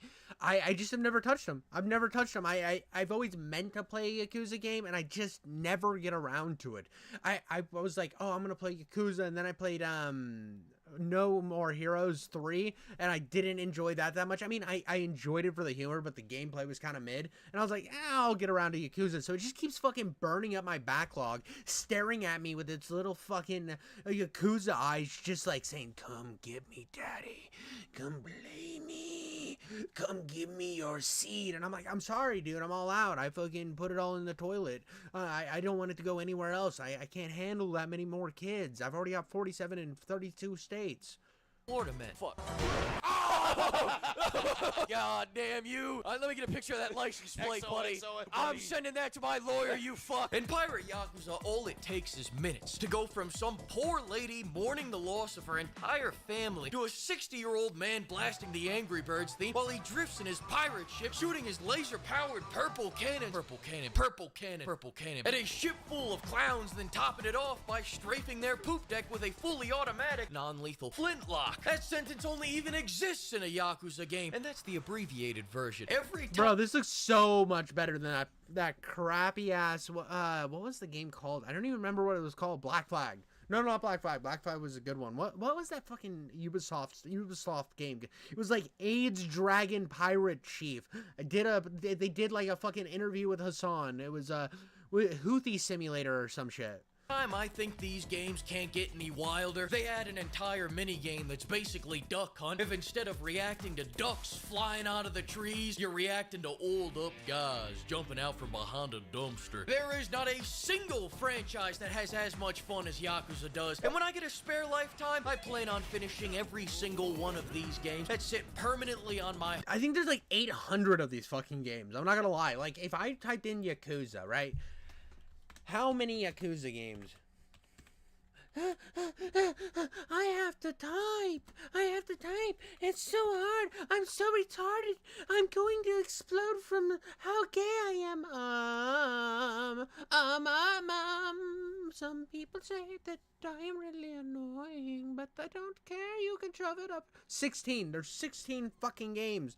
That's a lot of fucking games, dude. I one day will play one of these Yakuza games. I'm gonna get in it. I'm gonna fucking take my nipples out there. I got real long nipples, but a really small dick, so I can like swing my nipples like one of those chain things coming from fucking Scorpion in its hands. But when I try to helicopter, it just stays stagnant like a fucking turret. A turret from a shitty game where the turret can't move like a fucking turret, I guess. I don't know. But yeah, 16 Yakuza games. That's a lot. That's a whole bunch. Hard drive waiting to give me joy. But one of the things I find most interesting about Yakuza is that it shows how simple fun can be, therefore accentuating how incompetent you have to be to make something that isn't fun. Like, let's say, for example, I don't know, you throw the GDP of Bosnia on making a pirate game, and then you don't even put any shipboarding in it. Or how about you're making a new addition to your franchise all about jumping and stealth, then you make an entire character that cannot fucking jump or be stealthy. Or you pilfer the Singaporean government's booty and only have this mini game to show for it. Pirate Yakuza was made in... Dude, I have to say, like, the thing about Ubisoft, yeah, I know there was a lot of drama around the Japan game, but I was one of the guys that was sitting here watching, like, the woke guys get mad, and then I was watching the fucking anti-woke guys get mad, talking about how they were gonna buy it, and then these other guys weren't gonna buy it, and they were all fucking yelling, and I was like, can I just be over here and just know that anything Ubisoft has put out in, like, the last 10 years is worse than fucking donkey AIDS diarrhea? Like, can we just go back to the realization that anything that Ubisoft makes is potentially going to be fucking shit flying into your eyeballs, giving you the worst pink eye that has ever been seen? I mean, Freddie Mercury won't even be able to handle the amount of AIDS that you have currently, and he died from AIDS. So this is the type of shit that I see going on, and I feel like the whole idea behind the fucking weird Japan game was, how can we piss off a certain crowd to get this game getting buzz where the other crowd will defend it, and anybody will talk about our fucking game because nobody talked about Mirage because it was terrible. A cave with a box of scrap. It's built like a hot dog. It's just the assholes and elbows of all the other Yakuza games made probably about a goddamn year, and yet their weakest minigame is fucking golf. That's right, an entire goddamn sport. A sport that I lost an entire evening to, by the way. Listen, we'll get back to the UB slop in a second. I'm like the John Daly of putt-putt. That's right. Dude, fucking John Daly is if you don't know how great fucking John Daly is, he's the greatest golfer to ever live. He beat Tiger Woods, and Tiger Woods said that he was like the greatest golfer he had ever met. Tiger Woods literally said that if John Daly practiced at all, he would be so much better than him, he wouldn't even be able to comprehend it. Trump would be like, Tiger, you're pretty great. Tiger's the greatest golfer, but John Daly gets drunk and walks off of the golf course completely shit-faced with a towel over his head and still beats everybody on the fucking tour. John Daly was the fucking redneck gold god of golf, and we need to all respect him. Severely overweight and I have a gambling problem. What the fuck are you gonna do about it? The trick to sticking your balls in that hole is a gentle touch. I'm telling you, it's way harder to lose this game than it is to win it. Wow! Sunk it! Or the trick could be aiming your balls towards the audience and then cranking it as hard as you possibly can. Wow! Sunk it! Or the trick could be aiming on top of the hole, then cranking the ball in the opposite direction of the wind. Or the trick could just be not cranking the ball at all. Listen, the point is, the trick can be whatever you want it to be as long as you have a copy of Premiere Pro. But for now, let's circle back to Ubisoft. I mean, if we're already talking about the minigames, let's just talk about them, right? I thought I wouldn't enjoy playing bingo until I was old and couldn't get hard anymore, but as it turns out, You don't have to be old. Bingo's actually kind of the bee's knees, pimps. And even better news, we can beat it using the same trick that we just used on regular golf. Can't get your platform to work with you, brother? It happens to the best of us. The trick here is taking $50 and heading on down to a whorehouse in Chihuahua. Something. See, what did I tell you? History is written by the autist with pirated Adobe software. Bro, fucking JD Vance is over here playing Halo on fucking couches like they couldn't believe. No couch. When JD Vance sees a couch, bro, he gets bricked up and he just starts coming instantly. He's got full hand on knob, waiting to just tear some holes in some sheets with his silly little baby face. Look how much of a doofus he is. He's just such a cute couch fucker. Where you never forget that. Minigames in Pirate Yakuza range from being hit by a Honda while delivering someone's Little Caesars to bros being guys doing man things in a heterosexual manner. But if you're in the Middle East, that minigame probably didn't make it out to you guys, so instead check out Explosive Baseball Tetris. And this one, you smack balls and wait to see which one blows up the entire building. This is actually way easier than fucking the rest of their baseball. Oopsie. Hang on a second, it's just dawned upon me that we haven't actually even reviewed the game yet in this review. Hey, you know what? If we made it this far, why start now? This next minigame...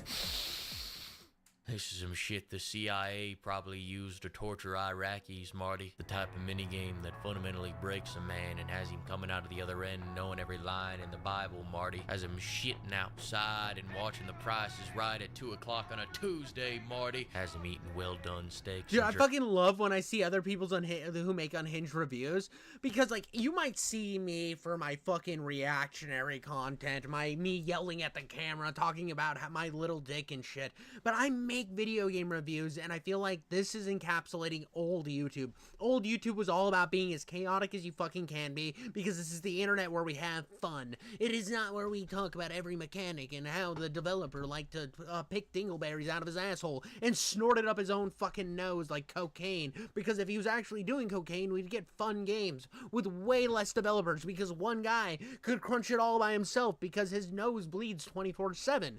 I miss this type of YouTube, and this is why I got onto YouTube. This is why I make fun of people on YouTube, is because I miss the old days of YouTube when I used to watch it, where people were fucking unhinged chaos dragons and having fun with everything, and nothing was that serious. Nothing was an actual takedown. Nothing was actually fucking anything other than fun chaos and amazing fucking memes. And that's what my game reviews try to be, so I appreciate anybody else out here who can do the fucking game perfect. Jerking off to softcore, Marty. This ain't the type of rock bottom men come back from, Marty. Come on, you little green bastard. You better get in that goddamn hole. You better stay up, you little piece of shit. You.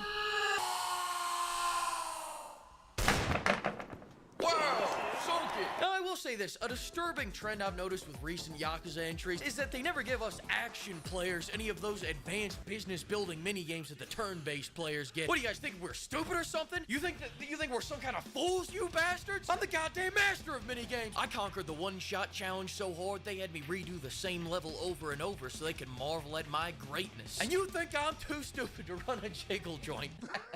The audacity, you know, you're the fools. That's what I think.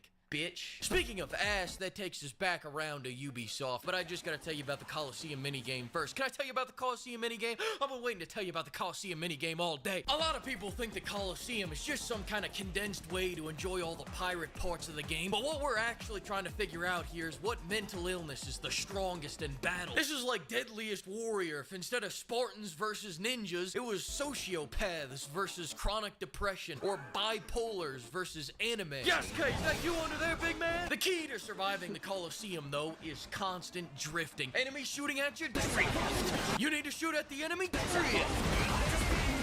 Child support payments? Drift.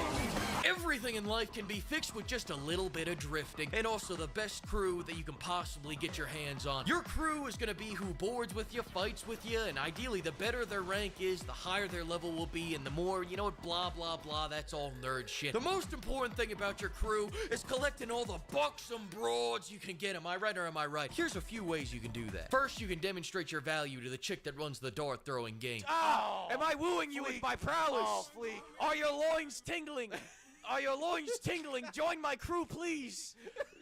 Oh. Second, you can do the Love Broker side quest, where you assemble a harem for your good buddy, then quintuply cuck him at the end. Or there's my favorite, handing $5,000 to a busty ninja that works at Taco Bell. How does that get her to join our crew? Well, It's the implication. Now, if you're wondering how...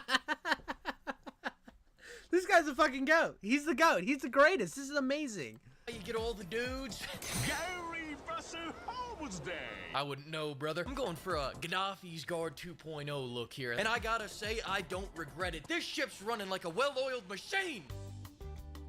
It's not what it looks like. It's not what it looks like. Listen, these beefcakes are all gold ranked. Those winches were all silver and bronze. They weren't qualified for the job. The double DEI hires had half my crew under level. If that was a well-oiled machine, it'd be the Delta flight that landed upside down. You know, and in the end of the day, it's not that they didn't do their job. It's just that an oiled up guy could have done it better. Don't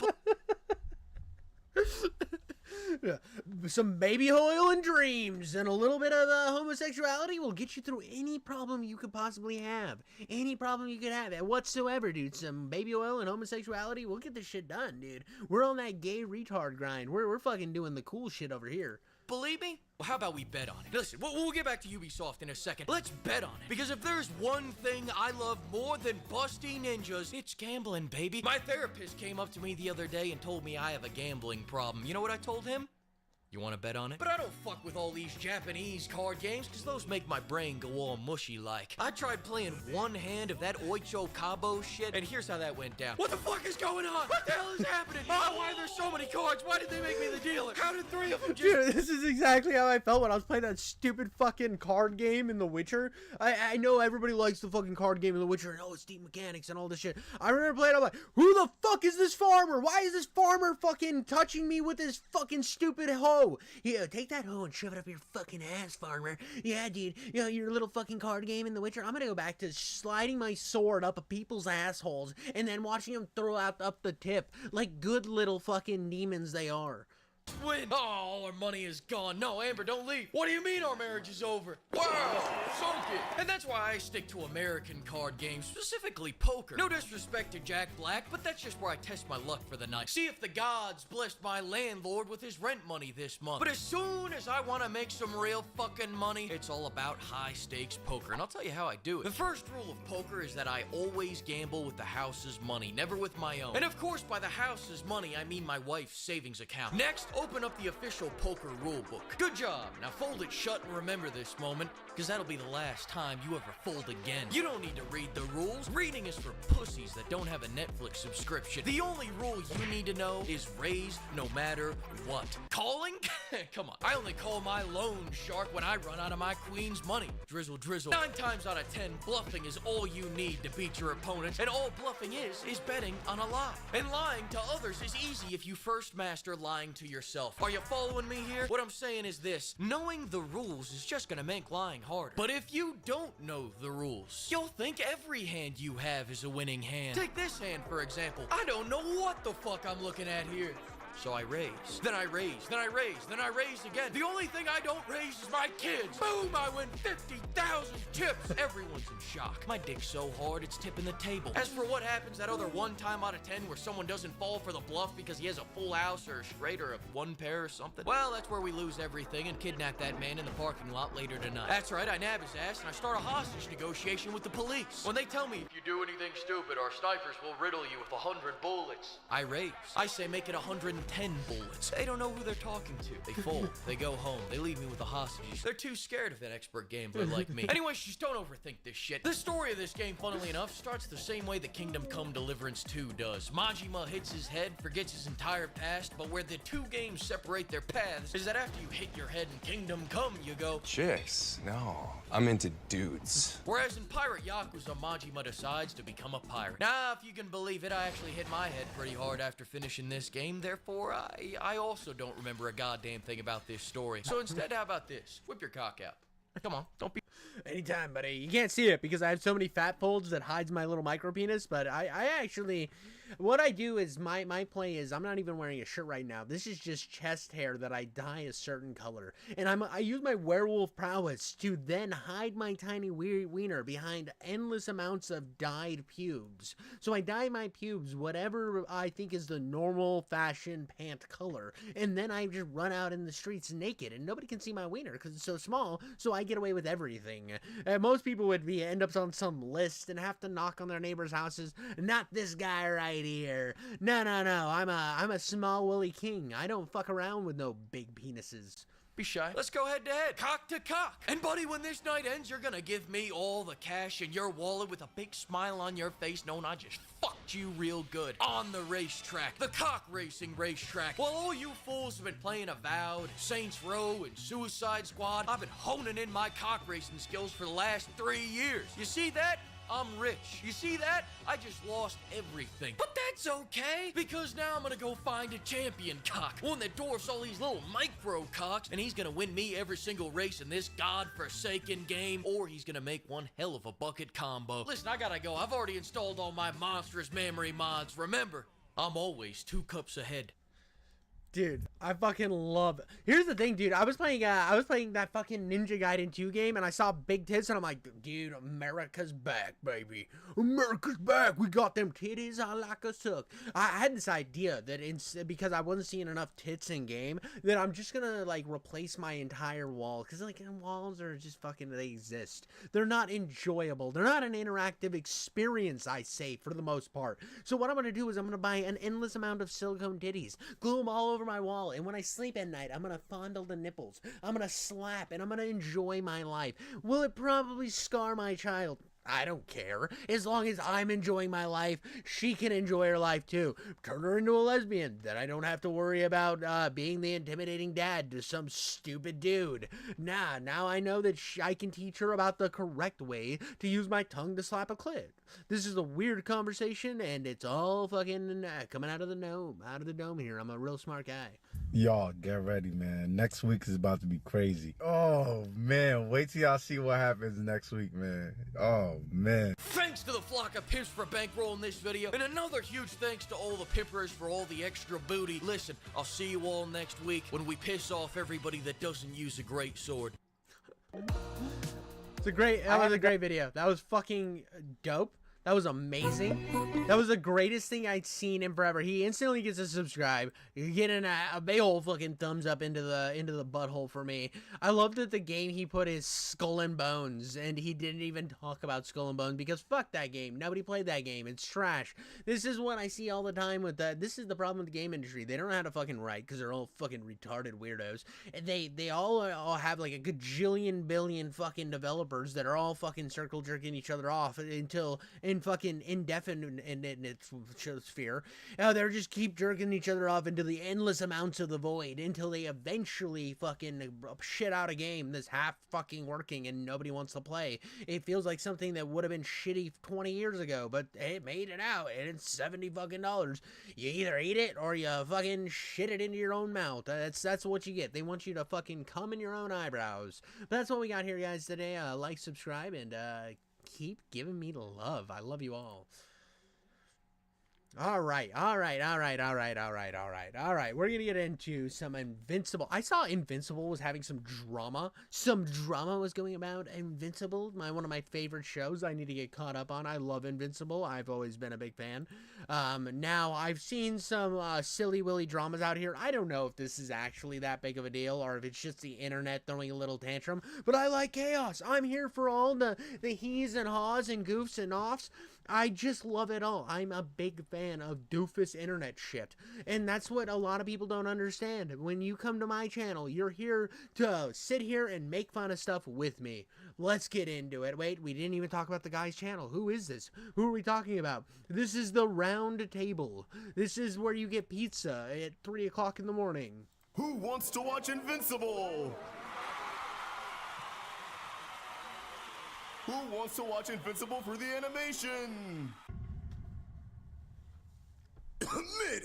Invincible Season 3 is here. I mean, it is kind of true but here, I will defend the animation for 1 second on Invincible. It's very nostalgic of older, like, it's like a shittier version of, like, X-Men the animated series. It kind of makes me nostalgic for that vibe, and I'm just so glad that it doesn't look fucking unworldly like Chowder or some crap.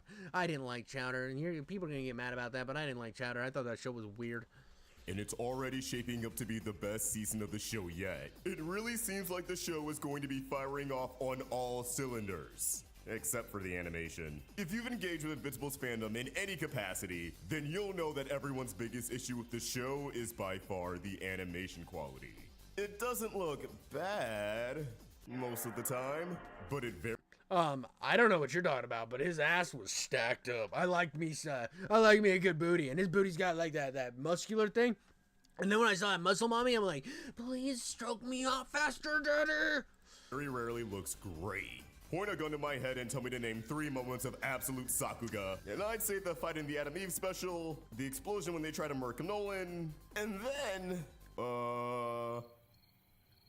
just empty the mag, man. Oh, dude, actually, the scene where he kills all the other superheroes, that was dope. That was like one of the most memorable things for me. I was watching it, now it might just be because of the shock value, but it was cool shock value. I don't think anyone's ever been over the moon for Invincible's animation, but keep in mind that we had a 2.5-year gap between seasons 1 and 2. Fans of animated action got to experience some fine dining with Arcane, X-Men 97, and just about every popular shonen anime with overworked animators. Now, Invincible's animation is kinda looking like McDonald's. It's gotten to the point where if the internet catches even— Well, here's what I will give about Invincible's animation. I'm gonna do some defense voice. I'm gonna fucking come in and I'm gonna suck the wiener of Invincible so hard that he is gonna stop being a superhero. I like it because it reminds me of Teen Titans. It reminds me of like that are like Ben 10. It reminds me of that type of animation, and the fact that it's so gritty and so wild, it just kind of is like a juxtaposed position. It's on like an opposite end of the spectrum of what I've like grown accustomed to with like that old school Cartoon Network vibe or Nickelodeon or wherever the fuck those were put on. But it reminds me of that older style, and when you see them just ripping off testicles of everybody, I'm like, yeah, dude, this is jarring as shit, and I think it works in that regard. Is it fantastic? No, but I think it actually works a little bit better because of that in some aspects. But I'm just a retard who shouts on the internet, so what the fuck do I know?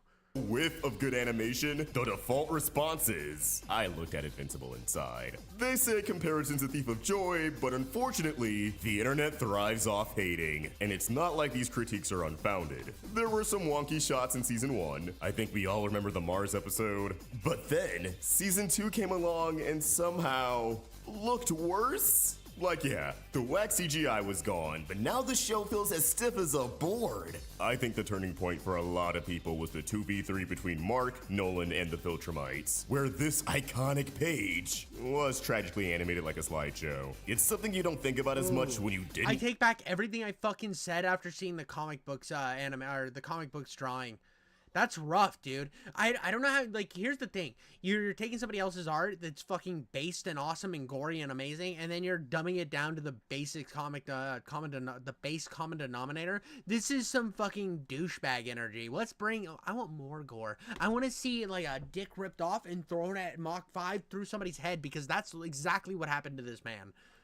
Read the source material, but imagine looking forward to fights like this for years, wondering how they're going to adapt this page into animation, only for the answer to be copy, paste, and drag. On top of that, you might have heard the phrase, "Bring back the animators," referring to the studio that animated these little update teasers for seasons 2 and 3. Animation that is noticeably a lot more lively than the actual show. So what gives? Well, I actually have an answer, and it's one that runs a little deeper than all the budget goes towards the celebrity voice acting. It's an answer that is hidden in plain sight. An answer that may shock you, or at least piss you off.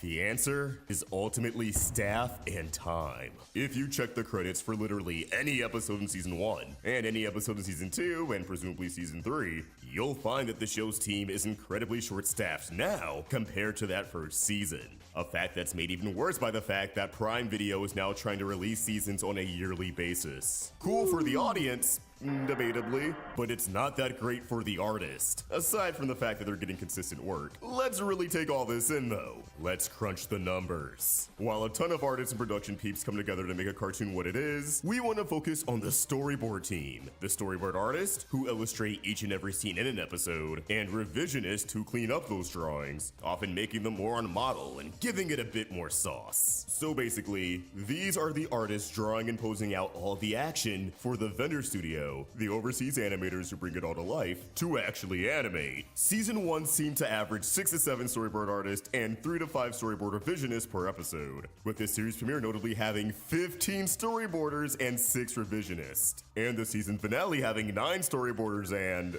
They basically were like, you guys did a really, really good job in that first episode. I think that this is a great show. It's gonna do great things. They were about fucking halfway through the development. We're like, listen, you're fucking fired. Why? Am I not doing a good job? We didn't sell enough Amazon boxes this week, dude. They're on strike because they're being mad gay. What do you mean by mad gay? Oh, they want to take like a break at work? Fucking what douchebags. My name is Jeff Bezos and I'm bald. And I don't stay bald because I can't grow hair. I stay bald because I pluck each individual one of these hairs out because of my just sheer willpower. And I need that same willpower to be put into taping every motherfucking box here at Amazon. And if you want to take a break, well, I might as well shoot you and drag you out behind the barn and have sex with your dead body. Unrevisionist? What the fuck? The Adam Eve special isn't that much longer than a normal episode, but the number of revisionists sure seems special, as this episode had 7 boarders and 9 revisionists. I'm assuming that's why the fight at the end looks so good. Then there's season 2. Instead of upgrading the team and bringing in more artists, Amazon started to tragically cut back a bit. They bumped up the amount of revisionists ever so slightly, but they cut back on the amount of story artists by 2, which is wild to me because using the 2010s era of kids cartoons as a measure, 2 storyboard artists tend to cover 11 minutes of animation. Even if you have a couple more revisionists to spruce things up, why cut back on the number of artists who are creating the template for the episode in the first place? The amount of borders on some episodes is baffling. For some reason, the episode with the most amount of borders in season 2 is episode 5. You know, the one where the entire team eats shit, that has 7 borders and 6 revisionists. Now, I get there's a lot of characters to keep track of when the team's out in full force, but why did this have a bigger team than the previous episode, which had the 2v3 Viltrumite fight? You'd think the battle with the overarching antagonist would take higher priority this season, but... To be honest, this is so forgettable. He's 100% right. This fight was like super forgettable. I like season 2. I really like Invincible. I went into this video thinking I was gonna vehemently have the bad take again and defend Invincible with everything I had. I thought I was gonna stand in front of him, arms raised, taking all the dildo shots one man can handle. But instead, I'm over here thinking that all those weird Twitter people that are posting pictures of enemies and stuff and how the new guy looks like he has way less details, they're fucking right. This is like mid in comparison. I mean, I watch myself a lot of anime, so I know what the fuck I'm talking about, right? Sort of, maybe. What? Nope.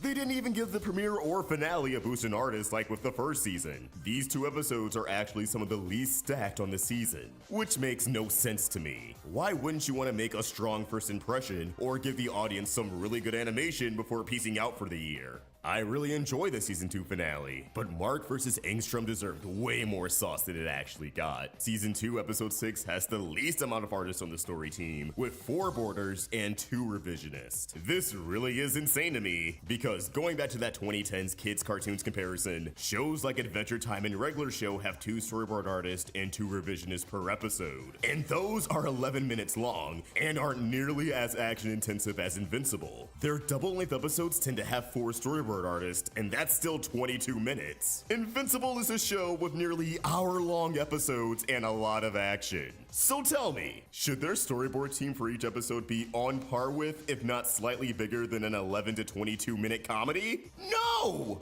The animation is so stiff because they don't have time to pose it out and make it look dynamic because they're getting stretched thin. They literally do not have the time to give it the sauce that other shows have when Prime wants this out on an annual basis. So what you can try to do to offset that limited time is hire more people so that everyone has more time to work on their sections for an episode. Again, I'm pretty sure that's a big reason why that Adam Eve fight... How the fuck does Solo Leveling do it? I think, well, I mean, I know how they do it. They basically just take a bunch of people and shove them in a room over in Asia, and they're like, get it done or we'll fucking, you'll never leave.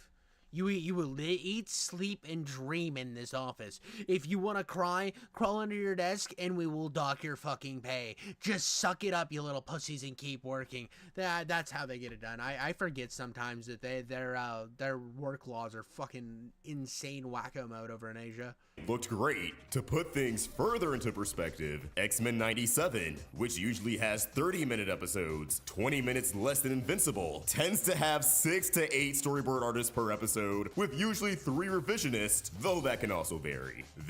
But to be honest, that doesn't even look as good as the original animation. The original animation even looks better than that. 10 storyboard artists on the finale. Invincible Fight Girl, another recent action cartoon, tends to have 4 storyboard artists with 2 revisionists per episode, and that's a 22-minute show. So you think you know wigs? Bro, this is like actually just typical Amazon behavior.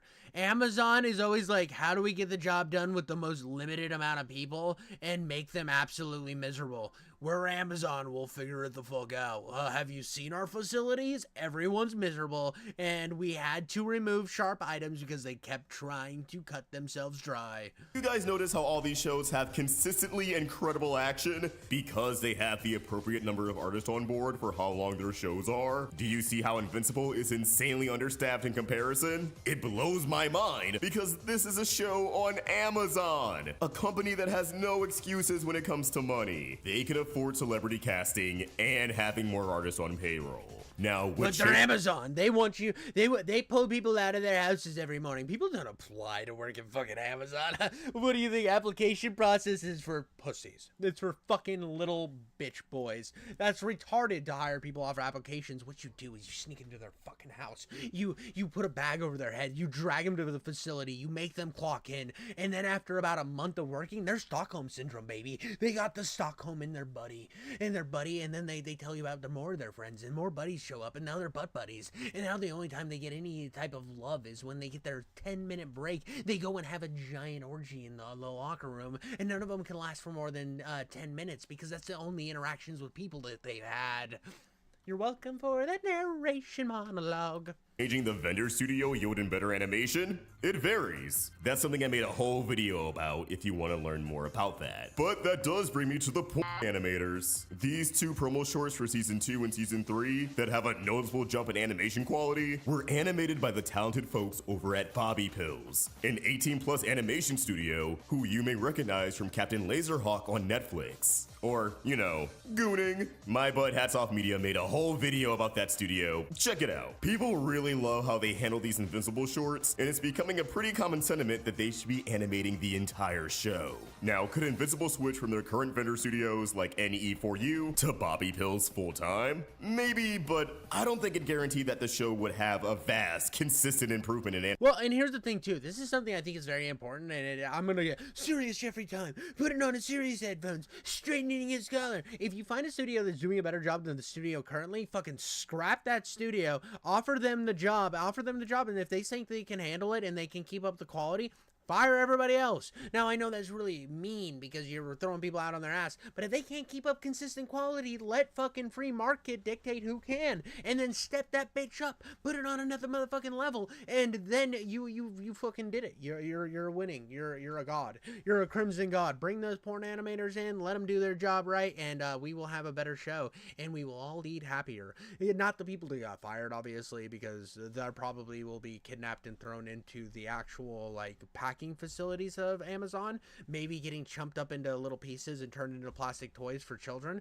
But who knows? I mean, not everybody can be a winner. So when you're playing in terms of quality, you got a winner and a loser, and obviously the current animators are a bunch of fucking losers. Animation quality if the core team at Skybound is still this limited. The first step to improving the animation at all is hiring more board artists and revisionists, which, yeah, does mean a bigger budget. But honestly, even though Prime Video can afford it, I don't think they'd go for it. Not because they prioritize celebrity casting. Again, it's Amazon. They can afford both a stat cast and a stacked staff. but the people who actually have control over this treat it as strictly business. Thus, they just... Okay, so this is something too. We've seen this in the video game industry, serious time again. We've seen it in the video game industry where they've thrown more people at a problem and nothing changes. This is something that we see constantly in the AAA industry where it's like, oh, well, the reason the game didn't have it, we didn't have enough time and money, and it's like, you had fucking like 800 people working on, or 800,000 people working on this fucking game, and you released Skull and Bones to us. Don't tell me about your fucking quadruple A jizz fest because it was trash and nobody fucking bought it. This is a problem I see constantly where you'll see like exponentially more talented people working on something, and they are over here doing a good job, but this current group, they're already paying, they're already in-house, and they're like, we're just gonna keep with them because even though they're worse, we're gonna give them more money and they will get better, I promise. If we keep throwing money at it and keep throwing people at it, it will get better. And that's not always the case. I'm sorry that like sometimes it does work, but I've seen it happen time and time again where they just throw money at a problem and it doesn't go away. Sometimes it's just better to look outside where you're currently looking and just hand the project off to somebody who's more talented.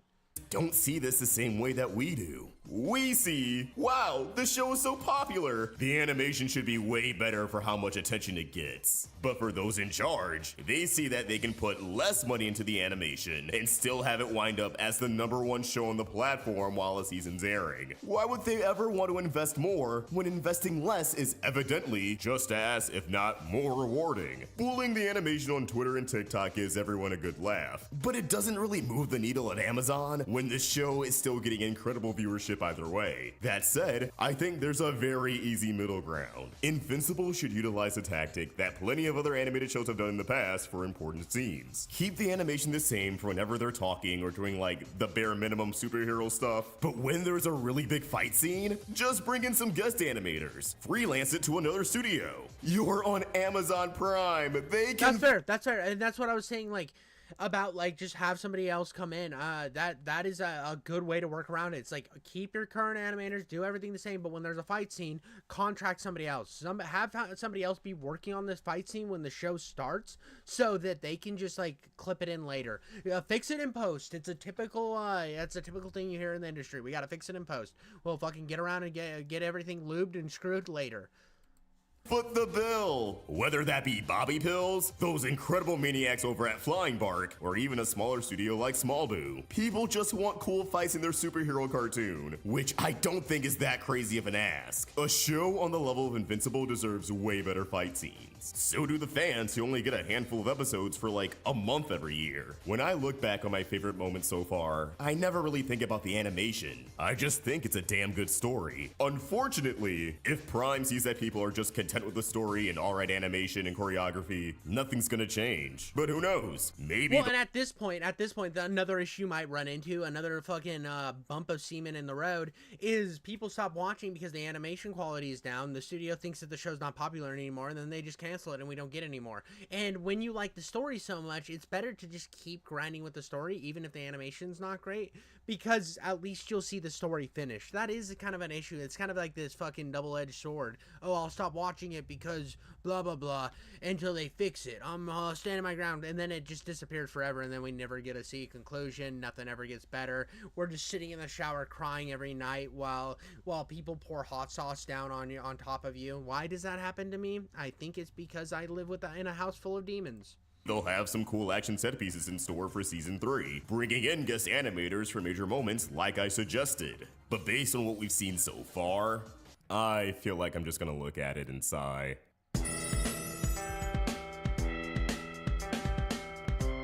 Honestly, that's a fire video. That was incredible. This guy's good. I'm gonna subscribe. The Roundtable is an incredible channel. I mean, they got like 1 million fucking subs, so it's not like my one subscriber is like really fucking pushing them over. But that's the thing. Everybody needs subscribers. That's how the platform works. And if you're watching this, subscribe, baby. I got nice chest hair, dude. Look how nice it is. We can braid it, and I can sell it to you to floss your teeth with. That's the type of genius that I am. But with that, I think I'm going to get off for the night. I love you all. You all are beautiful, beautiful gooners, and I appreciate every single moment with you. And until next